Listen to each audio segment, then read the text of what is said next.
परभणीतही बघा उन्हाचा प्रचंड कहर झालाय। तापमान 41.7 अंशांवर गेलंय। मागील 5 दिवसांपासून तापमान 40शी पार गेलेलं आहे। उष्म्याच्या पार्श्वभूमीवर प्रशासन सतर्क झालंय। उष्माघात कक्ष स्थापन करण्याचे आदेशही दिलेत।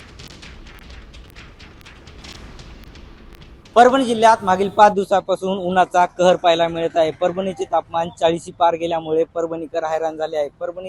परभणीच्या मी आता वसमत रोडवर आहे। या ठिकाणी आपण बघू शकतो की ऊन जास्त प्रमाणात पडल्यामुळे परभणीकर कमी प्रमाणात बाहेर निघताना पाहायला मिळत आहे। तर बाहेर निघताना परभणीकर पूर्ण काळजी घेतानाही पाहायला मिळत आहे। डोक्यावर टोपी, गॉगल, रुमाल घालूनच हे परभणीकर बाहेर पडताना दिसत आहेत। एप्रिलमध्येच एवढ्या मोठ्या प्रमाणात ऊन पडल्यामुळे परभणीकर हैराण झालेले आहेत। एप्रिल महिन्यातच एवढ्या मोठ्या प्रमाणात ऊन पडल्यामुळे आता परभणीकर चिंतित पडले आहेत। ते आहेत की एप्रिल, मे आणि जून या 2 महिन्यात उन्हाची तीव्रता काय असेल असा प्रश्नही परभणीकरांना पडला आहे। विशाल शिंदे, साम टीव्ही न्यूज, परभणी।